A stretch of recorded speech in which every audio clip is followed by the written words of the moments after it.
भारत विश्व शांति और मानव कल्याण के प्रति समर्थक देश है। हमने हमेशा शांति और बंधुत्व का संदेश दिया है। शायद इसीलिए हमने पूरे विश्व में सैन्य दूत की जगह शांति दूत भेजे हैं, पर इसका खामियाजा हमें रक्त चुका कर भरना पड़ा, क्योंकि विश्व ने हमारी ही वैज्ञानिकता और तकनीक का प्रयोग कर रक्तपात करने और देशों को जीतने के लिए किया। अंग्रेज जीते क्योंकि उनके पास उन्नत तोपखाना था। चीनी जीते क्योंकि 1962 में उनके पास आधुनिक हथियार, हमारे पास सिर्फ शौर्य। किंतु भारत ने अब अपने ही इतिहास से सीख ले ली है और अपने सेना को मेटावर्स तकनीक से प्रशिक्षित करने जा रही है। इस कदम को आगे बढ़ाते हुए सेना ने प्रशिक्षण कमान ने 13 मई को नई दिल्ली में war game research and development centre विकसित करने के लिए गांधीनगर स्थित राष्ट्रीय रक्षा विश्वविद्यालय के साथ एक समझौता ज्ञापन यानी MOU पर हस्ताक्षर किया है।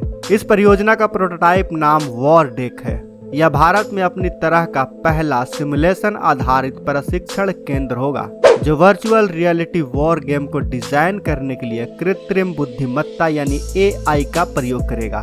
आइए हम आपको संक्षेप में इसका अर्थ समझाते हैं। इस सेंटर यानी war game research and development centre का इस्तेमाल सेना द्वारा मेटावर्स सक्षम गेम प्ले के माध्यम से अपने सैनिकों को प्रशिक्षित करने और उनकी रणनीतियों का प्रशिक्षण करने के लिए किया जाएगा। कुल मिलाकर यह काल्पनिक युद्ध क्षेत्र सेना को वास्तविक युद्ध क्षेत्र से भी ज्यादा असली लगेगा। इससे हमारे सैनिकों को कम संसाधन में एकदम वास्तविक युद्धाभ्यास का अनुभव होगा। युद्ध के मॉडल को युद्धों के साथ साथ आतंकवाद और आतंकवाद विरोधी अभियानों के लिए तैयार करने के लिए डिजाइन किया जाएगा। मेटावर्स क्या है इसके बारे में आपको तो जानकारी होगी ही, लेकिन अगर आप में से किसी को भी इसकी जानकारी नहीं है तो हम आपको बता दें कि मेटावर्स एक वर्चुअल वर्ल्ड होगा, यानी काल्पनिक दुनिया। इसमें VR हेडसेट पहनने के बाद इंटर किया जा सकेगा। मान लीजिए कि 2 दिन बाद किसी दुश्मन के ठिकाने पर हमारी सेना को मिशन करना है, लेकिन हमारी सेना पहले से ही उस जगह पे वर्चुअली मेटावर्स के जरिए जाकर अभ्यास कर सकेगी, ताकि असली मिशन में असली ठिकानों को पहले से ही समझा जा सके।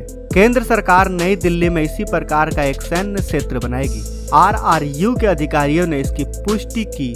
RRU आने वाले 3 से 4 महीनों में इस केंद्र को विकसित करने के लिए टेक महिंद्रा के साथ भी हाथ मिला सकता है। आपको बता दें कि 9/11 के हमलों के बाद सूचना प्रौद्योगिकी सक्षम वॉर गेमिंग का उपयोग अमेरिका, इजराइल, UK जैसे कई देशों द्वारा आतंकवादी हमलों या युद्ध के मामलों में संभावनाओं के लिए तैयार करने के लिए किया गया है। मार्च 2014 में पूर्व जर्मन चांसलर एंजेला मार्केल, पूर्व अमेरिकी राष्ट्रपति बराक ओबामा और चीनी राष्ट्रपति शी जिनपिंग सहित कई विश्व नेताओं ने हेग शिखर सम्मेलन के दौरान एक परमाणु हमले के मामले में प्रतिक्रिया करने के तरीके के बारे में एक युद्ध सिमुलेशन गेम खेला था।